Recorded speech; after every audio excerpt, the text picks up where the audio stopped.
This is how bad it is within the GOP currently.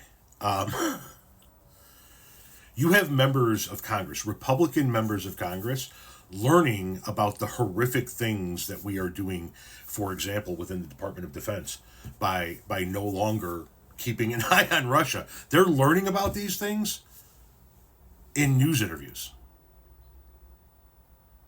There is no communication within the Republican Party right now. There is no reason why this gentleman should be learning this information in this interview.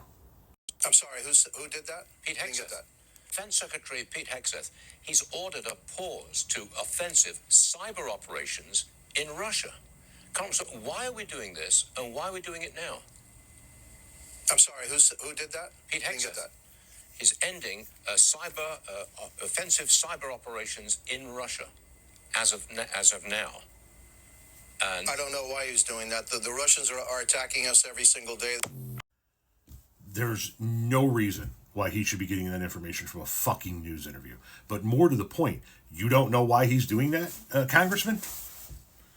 You don't know why Secretary of Defense Pete Hegseth is pausing offensive cyber operations on Russia. Then with all due respect, you're not fucking smart enough to be a member of Congress.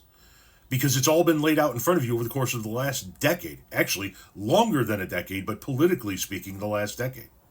It is because Donald Trump is owned by Putin. Putin and Russian oligarchs are Donald Trump's and his family's financiers. They are wholly owned by Russia. Donald Trump can't bring himself to say a bad word about Vladimir Putin. Donald Trump can't bring himself to put his foot down when it comes to Russia.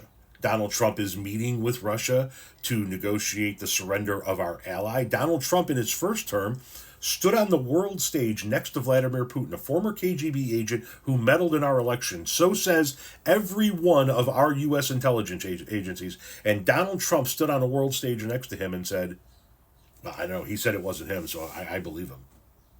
He was very strong and forceful in his declaration that it wasn't him, and I don't see a reason why it would be him.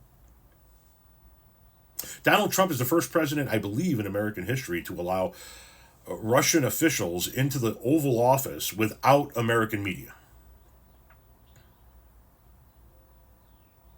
And you can't figure out why Pete Hegseth is pausing offensive cyber operations against Russia.